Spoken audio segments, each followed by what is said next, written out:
को बताएंगे सिंक के हवाले से। सिंक क्या चीज़ है और ये काम किस तरह करता है। ठीक है, तो हमारे पास यहाँ पे सिस्टम लगा हुआ है, आप लोग देख रहे हैं। यहाँ पे हमारे पास टोटल 4 बसेस हैं।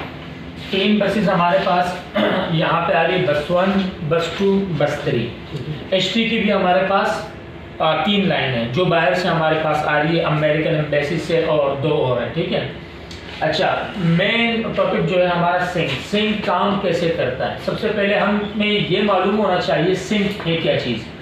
2 चीज़ों को आपस में कपल करना या मिलाना, इसको सिंक बोलते हैं। अब हमारे पास जो यहाँ पे 7 जनरेटर्स है, 1500 kVA, 650 kVA, 625 kVA, 500 न्यू, 500 और प्लस 500 और 500। ठीक है, अब ये सारे जनरेटर हमने सिंक करके स्टेट बैंक को देना है ताकि हमारी सप्लाई थ्रू हो सके, बीच में कोई खलल भी नहीं है। आपको मतलब पूरा लोड जितना आपका मतलब पीक लोड है तो वो आपको एक साथ मिल सके। अब हम क्या करते हैं इसके लिए, हमें चाहिए इसके लिए एक सिंक सिस्टम। सिंक होगा कैसे कि फ्रीक्वेंसी और RPM ये आपके जब मैच होंगे तो आपका सिस्टम करेगा सिंक, वरना सिंक नहीं होगा। पहले हमारे पास ये मतलब जो हमने पढ़ा था अपने टाइम में, तो हमें ये बताया गया था कि ट्रांसफार्मर आपस में सिंक नहीं हो सकते। ठीक है, लेकिन अभी जो अगर आपको दिखा सके यासिर, ये दिखाओ बेटा, ये हमारे पास जो नया मॉड्यूल आया हुआ है, ठीक है, विजन 5 का कॉम्पैक्ट का।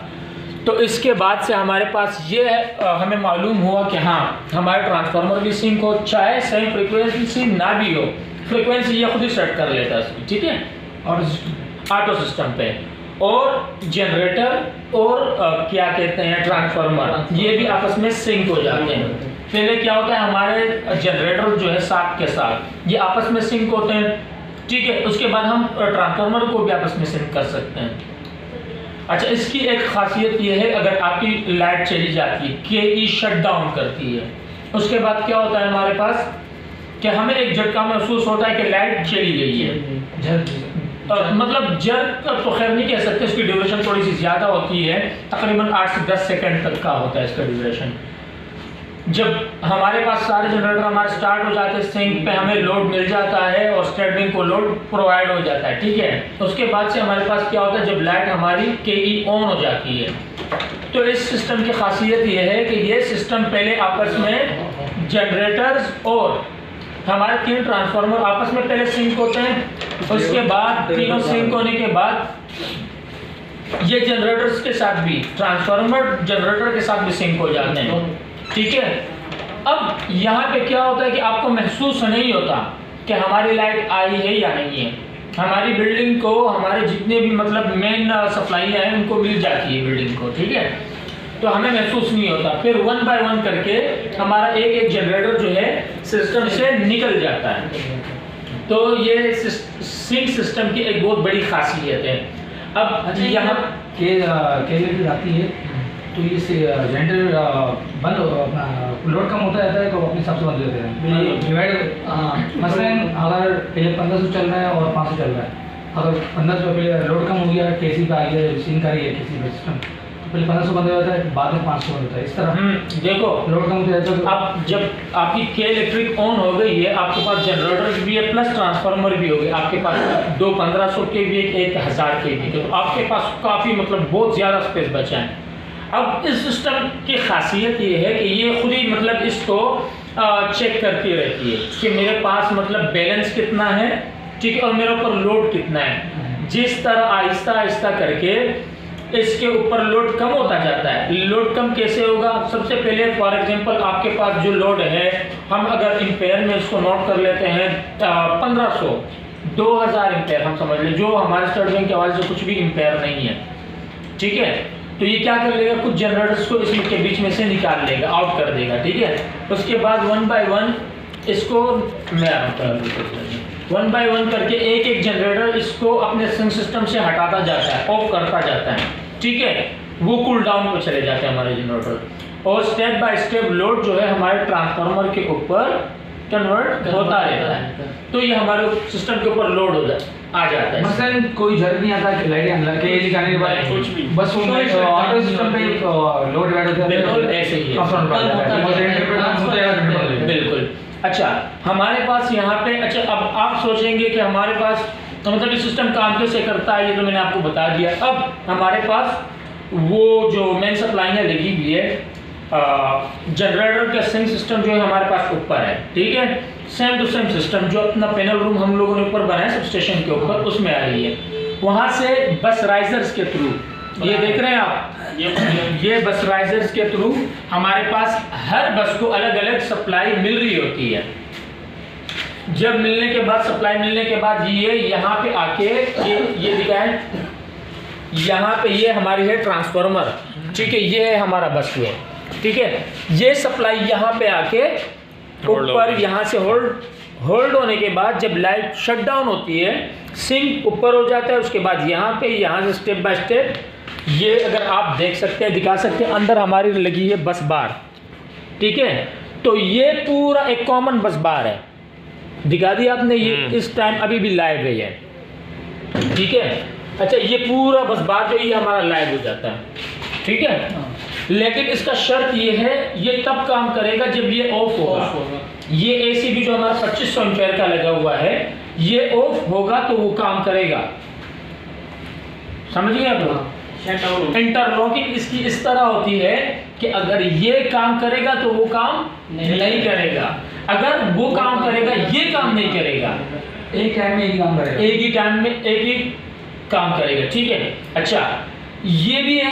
प्लस अगर हमें क्या चाहिए, हम दोनों को आपस में सिंक करते हैं, ये तब दोनों एक टाइम में मतलब एक्टिव होते हैं जब शटडाउन होता है। शटडाउन के बाद हमारी इलेक्ट्रिक ऑन हो जाती है, तो ये भी ऑन हो जाता है, वो भी ऑन रहता है। दोनों उस सूरत में जब लाइट आ जाती है हमारी ऑन हो जाता है, लेकिन क्या ऑन होने के बाद ये आपस में सिंक कर जाता है, समझ गए। ये आपस में जब सिंक होता है तो यहाँ से भी सप्लाई ऊपर चली जाती है। जब ये सिंक होता है तो इस पे जो लोड चल रहा होगा जनरेटर का हमारा, वो मॉड्यूल के थ्रू इस पे डिवाइड होता है। हाँ, जैसे फ्री होता है बंद होता है। हाँ, मॉड्यूल मतलब इसको सेंस करता रहता है, मुसलसल सेंस करता है, ठीक है। सेंस होने के बाद ये क्या करता है, आहिस्ता आहिस्ता ट्रैफिक के ऊपर लोड बढ़ाता जाता है, उसके ऊपर लोड कम से कम। अब जैसे कि इस पे अभी 0 एम्पीयर है, लोड कोई है, इसके ऊपर 300 एम्पीयर है, ठीक है, इसके ऊपर 300 आ रहा है, तो ये है हमारा सिंक सिस्टम। अच्छा, जिस तरह सिंक करना चाहें तो किस तरह करेंगे, किसको सिस्टम सिंक करना चाहें तो इसके लिए सिंक जनरेटर को आपस में या ट्रांसफार्मर और जनरेटर को आप सिंक करना चाहते हैं, जनरेटर को ट्रांसफार्मर को आपस में। मतलब सबसे पहले आप ये देखते हैं कि आपको किस पर्पस के लिए चाहिए, ठीक है, क्योंकि आपको पता है 24/7 यहाँ पे हमारे पास आईटी रहती है, वो भी ऑन पोजीशन में, आपको हर सूरत वो चाहिए आईटी आप किसी सूरत बंद नहीं कर सकते, ठीक है। अब नॉर्मल कंडीशन में तो आपको नीड है नहीं, ठीक है। अब अगर मैं चाहूँ भी तो सबसे पहले इस सिस्टम की डिज़ाइनिंग ऐसी है कि इसको चाहिए, इसको हम बताएंगे कि भाई हमारे पास ट्रांसफार्मर अवेलेबल नहीं है। मतलब ट्रांसफार्मर का मकसद ये है कि इलेक्ट्रिक सप्लाई हमारे पास अवेलेबल नहीं है, बंद है, ठीक है। तो ये क्या होगा, सिस्टम हमारा ऑन हो जाएगा। अब हमारे पास इलेक्ट्रिक ऑन है, दूसरी सूरत में आपको बताऊं कि इलेक्ट्रिक ऑन है, मैं क्या करूंगा, ऊपर जाऊंगा, अपने जनरेटर सारे में मैनुअल चलाऊंगा। चलाने के बाद मैं क्या करूंगा, साथ के साथ जनरेटर चलाने के बाद मैं करूंगा इसके साथ सिंक इलेक्ट्रिक और ट्रांसफार्मर आपस में सिंक करेंगे। सिंक ये सेंस करता है, जब सिंक हो जाए वो ऑटो पे वो नीचे हमारी सप्लाई आ जाएगी, लेकिन वो थोड़ी देर के लिए आएगी और वापस निकल जाएगी, क्योंकि सिस्टम हमारा है ऑटो पे, समझ गए। सिस्टम है हमारा ऑटो पे, चलेगा नहीं, क्यों, आपके पास ऑलरेडी सप्लाई मौजूद है, ठीक है।